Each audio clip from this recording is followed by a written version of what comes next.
हाय, मेरा नाम है आशीष और आप देख रहे हैं दी ललन टॉप। एक बार फिर शुरू है हमारा प्रोग्राम जिसका नाम है सोशल लिस्ट। मुझे पता है आपको शिकायत होगी कि मैं कल फिर नहीं आया। कम से कम इसी बहाने आपको ये रियलाइज तो हुआ कि जिसको जो जिम्मेदारी दी जाए वो उसको पूरी ना करे तो उस पर गुस्सा भी किया जा सकता है। वैसे मैं इकलौता नहीं हूँ जो वैसे तो स्क्रीन पर आकर बड़ी बड़ी बातें करता हूँ और एन जरूरत के वक्त गायब हो जाऊँ। खैर, दूसरों की बातों को छोड़ते हैं, बात करते हैं सोशल मीडिया पर आज दिन भर क्या चला। हर्ष गोयनका ने क्या लिख दिया कि चल गया बायकॉट सीएट। लखनऊ पर कोरोना की मार, आती रही कहानियां। जोमेटो वाले स्विगी वालों की क्या शिकायत कर रहे थे और गलती कर बैठे। और बात करेंगे उस कॉमेडियन की जो कोरोना के मरीजों के लिए खुशियां ले आया। लेकिन उस सबसे पहले सोशल मीडिया के आज के दिन के मुख्य समाचार। वायरल है दिल्ली के उत्तम नगर का एक वीडियो। पुलिस के मुताबिक 1 अप्रैल का है। बड़ा अनयूजुअल सा वीडियो है। अक्सर आपने देखा होगा कि पुलिस वाले आम जनता को पीट रहे होते हैं। इस बार लोग पुलिस वाले को मार रहे हैं। दिल्ली पुलिस का जवान सोफे पर पड़ा मार खा रहा है। उसको गालियां वालियां दी जा रही हैं जो हम आपको ऑब्वियसली नहीं सुना सकते। पीटने वाले को जिम मालिक बताया गया। बड़ा अजीब सा मामला है। पुलिस भी खुलकर कुछ बताती नहीं है। गंभीरता से लेंगे, जल्द एक्शन लेंगे, सरीखी बातें पुलिस की ओर से आई। जनता वीडियो देख के तरह तरह के कयास लगाई जा रही है।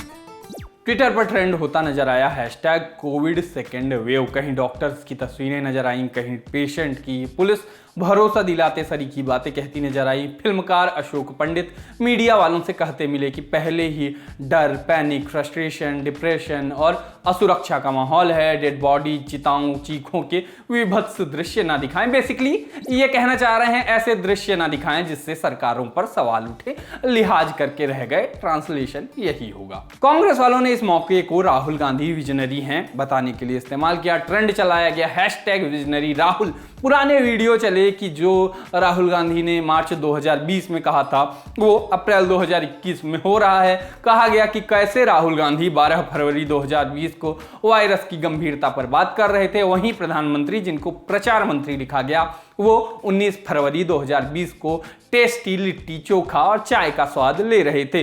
विपक्ष वाले सही ही कह रहे हैं। राहुल गांधी को अभी सब पता है। मोदी जी भी जब अपोजिशन में थे तो उन्हें भी ऐसे ही सब सॉल्यूशन पता रहते थे।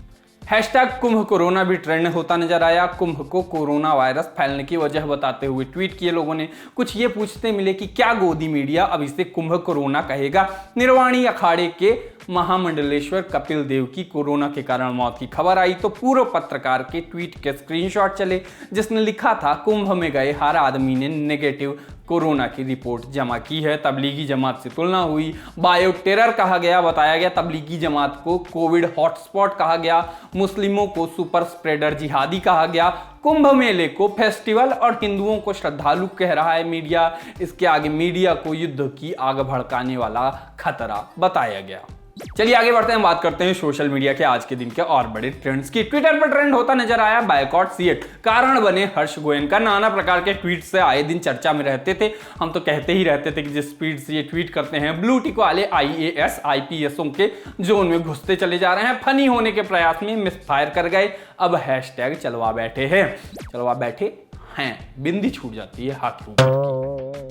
हुआ ये कि हर्ष गोयनका ने कल कॉपीन वाले श्रद्धालुओं की तस्वीर डाल के लिखा कि कुंभ मेला देख के इंटरनेशनल प्रेस वाले चकित हैं कि हम अपने मास्क कितना नीचे पहन रहे हैं। फिर चकित होने की बारी उनकी खुद की थी। ट्रोल होने लगे, बायकॉट की मांग उठी। अव्वल तो कई लोग ये बताते मिले कि ये फोटो अभी की नहीं है, 2013 की है।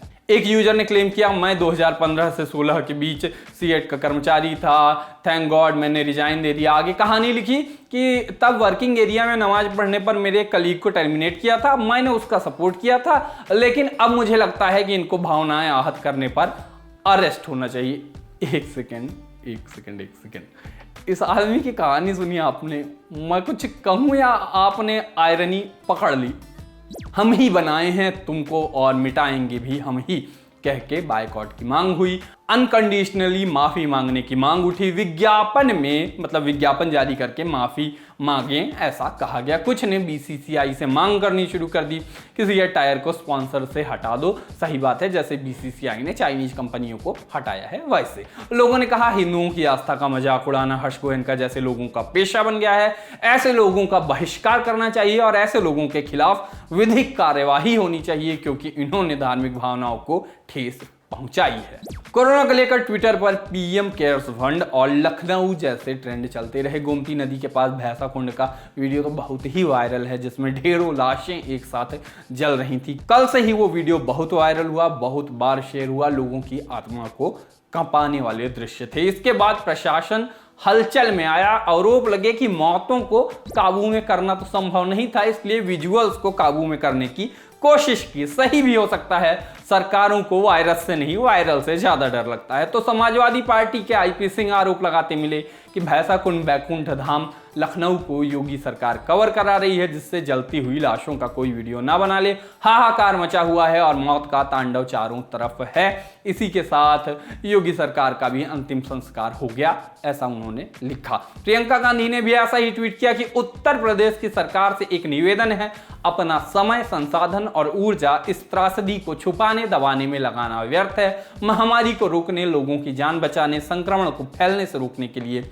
ठोस कदम उठाइए, यही वक्त की पुकार है। लोगों ने पलटकर छत्तीसगढ़ के विजुअल्स डाल दिए कि ये छत्तीसगढ़ के राजनांदगांव के हालात हैं। कोविड-19 से मरने वालों को कूड़ा गाड़ी में ले जा रहे हैं। कम से कम मरने वालों की इतनी बेकदरी तो न करवाई अपनी सरकार में, या सिर्फ यूपी में ही लाशों पर राजनीति करनी है। शर्मनाक। वैसे लखनऊ के म्यूनिसिपल कमिश्नर बताते मिले कि भैंसा कुंड शवदाह गृह के सिर्फ कोविड क्षेत्र को बैरिकेड किया जा रहा है ताकि वहां से संक्रमण न फैले। लोग उस पर भी कोसते मिले कि नगर आयुक्त महोदय, संक्रमण उड़कर भी फैलता है क्या? कोई नई रिसर्च आई है क्या? कोई कहता मिला कम से कम तर्क तो ढंग का दीजिए जनाब, बाउंड्री बनवा दीजिए या किले में चुनवा दीजिए, लेकिन सिस्टम की नाकामी को आप छुपा नहीं पाएंगे, बल्कि ऐसी हरकतों से आपके अमानवीय होने का पता चलता है, ऐसा लोगों ने लिखा। बाकी पीएम केयर्स फंड पर भी पोस्ट फेसबुक पर नजर आए। लोगों ने पूछा, अस्पताल में पलंग का इंतजार, सिलेंडर में ऑक्सीजन का इंतजार, शमशान में मुर्दे के जलने का इंतजार, आखिर कहां गया पीएम केयर्स फंड और 20 लाख करोड़ का पैकेज? सरकार दुनिया की सबसे बड़ी मूर्ति और सबसे बड़े स्टेडियम की जगह दुनिया का सबसे बड़ा अस्पताल, सरकारी अस्पताल बनवा दिया होता तो आज ये दिन न देखने पड़ते। लखनऊ के सांसद हैं राजनाथ सिंह, उन्हें उलाहने दिए गए कि लखनऊ के सांसद हैं राजनाथ सिंह जी, मौत और परिजनों की चीत्कार सुनकर आंसू नहीं आ रहे हैं उनके, तो क्या लाशों से उठता धुआं भी नहीं लग रहा उनकी आंखों में? क्यों नहीं पूछते नरेंद्र मोदी जी से कि क्या किया पीएम केयर्स फंड का पैसा? लखनऊ में आज मौत ने डेरा डाल रखा है, कड़ी निंदा बाबू कहां सोए हैं। जनता ने जनता पर भी सवाल उठाए कि कोविड की दूसरी लहर में आज पूरा देश झुलस रहा है, इसके लिए जिम्मेदार कौन है? वो प्रधानमंत्री जो चुनाव रैली में बिना मास्क के लाखों की भीड़ को संबोधित करते हैं, या वो मानसिकता जो कुंभ मेले के नाम पे वोट पाने के चक्कर में श्रद्धालुओं को बलि चढ़ने के लिए तैयार है, या आप और मैं जो मंदिर और मस्जिद के नाम पे एक दूसरे के खून के प्यासे हो जाते हैं पर अस्पताल बनवाने के लिए कभी किसी नेता को नहीं कहते? आज अगर हमारे परिवार में किसी को कोविड हो जाए तो कहाँ लेके जाएंगे, मंदिर, मस्जिद या अस्पताल? ऐसा लोगों ने लिखा। पीएम का मजाक उड़ाते हुए ये भी लिखा गया कि अब तो देश हित में मैं फंड भी नहीं मांग सकता। लोगों ने सीधे सीधे ही इल्जाम लगा दिया कि वो जो पिछले साल पीएम केयर्स फंड में पूरे देश से चंदा लिया था कोरोना से लड़ने के नाम पे, उससे चुनाव लड़ लिए जनता आत्मनिर्भर बने।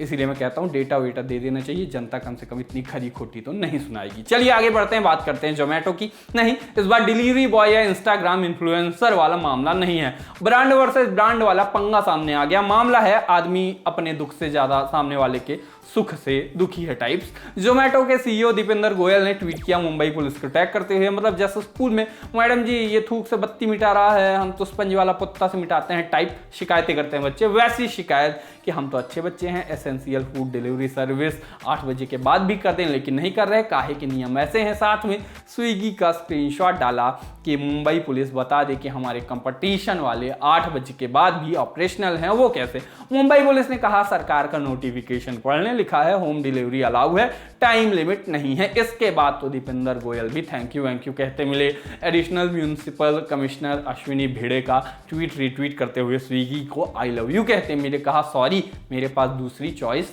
नहीं थी। चलो इससे एक बात तो साबित हो गई कि ऐसे जोमेटो वाले भी स्विगी वालों का ऐप अपने मोबाइल में रखते होंगे।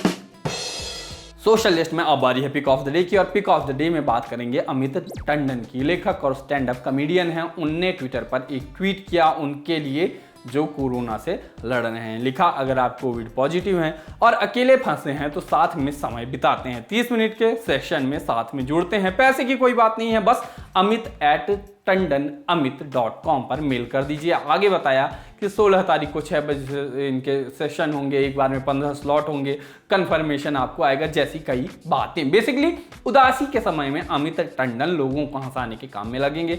इसे शो नहीं कह रहे हैं, वो बातचीत कह रहे हैं जहां वो लोगों को हंसाने की कोशिश करेंगे। हमारा पिक ऑफ द डे में ये बताने का मकसद ये है कि अगर आपको भी ऐसे किसी सेशन की ज़रूरत है, आपको भी हो सकता है कि ऐसा करके अच्छा लगे, तो आप उनसे संपर्क कर सकते हैं। नहीं कर सकते तो उनको अप्रिशिएट तो कर ही सकते हैं। बाकी आज के सोशल लिस्ट में इतना ही। कल के शो में सौरभ त्रिपाठी आए थे, वीक को महीना कह गए, वो मेरी गलती थी, मैंने ही गलत लिख दिया था। परसों लोगों ने पिक ऑफ द डे में एक गलती पकड़ ली थी, कहीं किसी और चैनल का स्क्रीनशॉट लगा दिया था, वो भी मेरी गलती थी। एक तो मैं करूं क्या, दर्शक मेरे इतने चंट हैं, इतने तेज हैं कि उनकी नज़रों से कुछ नहीं बचता। ऐसे ही तेजी बनाए रखिए, खुद को बचाए रखिए। मिलते हैं कल, टाटा।